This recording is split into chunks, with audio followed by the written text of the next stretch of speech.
ബന്ധങ്ങളിലേക്കാൾ വിലയുള്ള മറ്റൊന്നുമില്ല. ചെറിയൊരു ഇഷ്യൂ ആണ് അത് വലിയൊരു ഇഷ്യൂ ആയി മാറുന്നത്. മൂന്നാമതൊരാളിലേക്ക് എത്തുന്ന സമയത്താണ് അത് വലിയൊരു പ്രശ്നമായിട്ട് മാറുന്നത്. ചെറിയ ചെറിയ പ്രശ്നങ്ങൾ മൂലം അത് വലിയ പ്രശ്നങ്ങളിലേക്ക് എത്തുന്ന ഒരു സിറ്റുവേഷൻ നിങ്ങളിൽ ആർക്കെങ്കിലും ഉണ്ടായിട്ടുണ്ടോ? അതുവഴി കുടുംബം വരെ തകർന്നു പോകുന്നൊരവസ്ഥ. ചിലപ്പോൾ ആ ഒരു വാക്കിൻ്റെ പുറത്തായിരിക്കാം, ചിലപ്പോൾ ഒരു തെറ്റിദ്ധാരണയുടെ പുറത്തായിരിക്കാം. അങ്ങനെ ഒരുപാട് പ്രശ്നങ്ങളിലൂടെ പല ബന്ധങ്ങളും നഷ്ടപ്പെട്ടു പോയവരുണ്ട്. ശരിക്കും നമ്മളിങ്ങനെ ആവുന്ന സമയത്ത് ഇതിലേക്കൊന്നും എത്തിപ്പെടാതിരിക്കാൻ വേണ്ടി നമ്മൾ ശ്രദ്ധിക്കേണ്ടതായിട്ടുള്ളൊരു കാര്യമുണ്ട്. ചെറിയൊരു പ്രശ്നമാണ് പൊട്ടിമുളയ്ക്കുന്നതെങ്കിൽ അത് അവിടെ വെച്ച് തന്നെ സ്റ്റോപ്പ് ചെയ്യാൻ വേണ്ടിയിട്ട് നമ്മൾ ശ്രമിക്കുക. സ്റ്റോപ്പ് ചെയ്യാൻ മീൻസ് സോൾവ് ചെയ്യാൻ വേണ്ടിയിട്ട്. അതായത് ഞാൻ സോറി പറഞ്ഞാൽ ഒരു പ്രശ്നം സോൾവ് ആവുന്നുണ്ടെങ്കിൽ നമ്മൾ സോറി പറയാം. നമ്മളെ ഭാഗത്തല്ല തെറ്റ് എങ്കിൽ കൂടെ നമ്മൾ അങ്ങോട്ട് പോയി സോറി പറഞ്ഞു കഴിഞ്ഞാൽ നമുക്ക് ആ ബന്ധം നഷ്ടപ്പെടില്ല.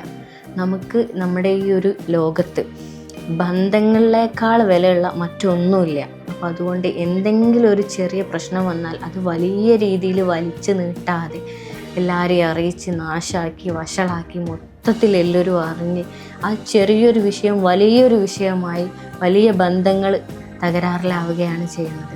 അപ്പം നമ്മളെ ഭാഗത്ത് എന്തെങ്കിലും മിസ്റ്റേക്ക് ഉണ്ടെങ്കിൽ നമ്മളത് സോറി പറഞ്ഞിട്ട് തന്നെ തീർക്കുക. നമ്മളവിടെ തോൽക്കല്ല ചെയ്യുന്നത്, ജയിക്കുകയാണ് ചെയ്യുന്നത്. അത് നമ്മളെ ഭാഗത്ത് തെറ്റല്ലെങ്കിൽ കൂടെ നമ്മൾ അങ്ങോട്ട് പോയി സോറി പറയാൻ ഓരോരുത്തരും ശ്രമിച്ചു കഴിഞ്ഞാൽ പല പ്രശ്നങ്ങളും നമുക്ക് ഇല്ലാതാക്കാൻ വേണ്ടിയിട്ട് പറ്റും. പിന്നെ അതുമാത്രമല്ല, തെറ്റിദ്ധാരണകളൊക്കെ വന്നിട്ടുണ്ടെങ്കിൽ പരസ്പരം ഇരുന്ന് പറഞ്ഞ് അത് ക്ലിയർ ചെയ്ത് കഴിഞ്ഞാൽ അന്നത്തെ ദിവസം തന്നെ നമുക്കത് തീർക്കാൻ വേണ്ടിയിട്ട് പറ്റും. അല്ലാതെ നമ്മൾ ആ ഒരു തെറ്റിദ്ധാരണ വെച്ചുകൊണ്ട് സംസാരിക്കാതെ അത് ക്ലിയർ ആയിക്കോളെന്ന് വിചാരിച്ച് മുന്നോട്ട് പോയി കഴിഞ്ഞാൽ കാലങ്ങൾ കഴിഞ്ഞാൽ ചിലപ്പോൾ ആ പ്രശ്നം എന്താണെന്നുള്ളത് മറക്കും. പക്ഷേ ഇവരുടെ ഇടയിലുള്ള ആ ഒരു പിണക്കവും തെറ്റും അവിടെ സ്റ്റെക്കായി നിൽക്കുന്നുണ്ടാവും. ആ ബന്ധം തന്നെ ഇല്ലാതായി പോയിട്ടുണ്ടാവും. അപ്പോൾ അതുകൊണ്ട് തന്നെ നമ്മൾ ഓരോ വാക്കുകളും പറയുന്ന സമയത്ത് സൂക്ഷിച്ച് പറയുക. എന്തെങ്കിലും പ്രശ്നം വന്നു കഴിഞ്ഞാൽ അത് പ്രശ്നം വലുതാക്കി വഷളാക്കുന്നതിന് പകരം പറഞ്ഞ് സോൾവ് ചെയ്യാൻ വേണ്ടിയിട്ട് ശ്രമിക്കുക. മറ്റൊരാൾ ഇടപെടാണ്ടാത്ത കേസാണെങ്കിൽ നിങ്ങൾ തന്നെ പരസ്പരം ഇരുന്ന് അത് ക്ലിയർ ചെയ്യാൻ വേണ്ടിയിട്ട് ശ്രമിക്കുക. അത് മൂന്നാമതൊരാളിലേക്ക് എത്തുന്ന സമയത്താണ് അത് വലിയൊരു പ്രശ്നമായിട്ട് മാറുന്നത്. അപ്പോൾ വലിയൊരു പ്രശ്നമാക്കാൻ ഉദ്ദേശിക്കുന്നവരാണെങ്കിൽ അത് വലിയ പ്രശ്നമായിട്ട് തന്നെ മാറും. അപ്പം നമ്മൾ എന്താ ചെയ്യേണ്ടത്? നമ്മൾ മിണ്ടാതിരിക്കുക. ഒരു കാലത്ത് ഇവരെല്ലാവരും തിരിച്ചറിയുന്ന ഒരു ദിവസം വരും, സത്യാവസ്ഥ എന്താണെന്ന് മനസ്സിലാക്കുന്നൊരു ദിവസം വരും എന്ന് വിചാരിച്ച് കാത്തിരിക്കുക.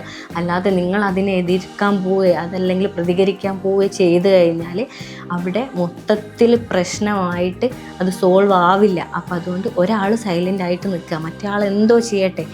ഒരു കൈ മാത്രം മുട്ടിയാൽ സൗണ്ട് ഉണ്ടാവില്ലല്ലോ, അത് വിചാരിച്ച് നിങ്ങൾ ക്ഷമിക്കുക. അപ്പോൾ നിങ്ങൾ എന്തെങ്കിലും പറഞ്ഞു പോയാൽ അത് മാത്രമായിരിക്കും ബാക്കി ഉണ്ടാവുക. അപ്പോൾ നല്ല രീതിയിൽ നമ്മൾ എന്തെങ്കിലും ഒരു പ്രശ്നം വന്നാൽ സോൾവ് ചെയ്യാൻ ശ്രമിക്കുക.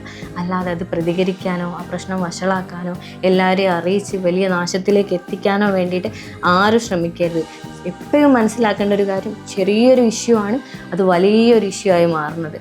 മാത്രമല്ല ഈ പ്രശ്നം നമ്മൾ കുറേ കാലങ്ങൾക്ക് ശേഷം മറന്നു കഴിഞ്ഞാലും പ്രശ്നം എന്താണെന്ന് ആർക്കും അറിയില്ലാവില്ല. പക്ഷേ ആ ബന്ധം നഷ്ടത്തിലായി, ആ ബന്ധം ഇല്ലാതെ തകർന്നു നിൽക്കുന്ന ഒരവസ്ഥയിലായിരിക്കും. ഇങ്ങനൊരവസ്ഥ ആർക്കും ഇല്ലാതിരിക്കട്ടെ. ഇങ്ങനെ എന്തെങ്കിലും പ്രശ്നത്തിൽ പെട്ട് കിടക്കുന്നവരാണെങ്കിൽ ഇന്ന് തന്നെ അത് പറഞ്ഞ് സോൾവ് ചെയ്തിട്ട് കുടുംബമൊക്കെ നല്ല രീതിയിൽ പോക്കാൻ വേണ്ടിയിട്ട് ശ്രമിക്കുക. അപ്പോൾ കൂടുതൽ വീഡിയോസിനായി എൻ്റെ യൂട്യൂബ് ചാനൽ ഇപ്പം തന്നെ സബ്സ്ക്രൈബ് ചെയ്യുക. താങ്ക്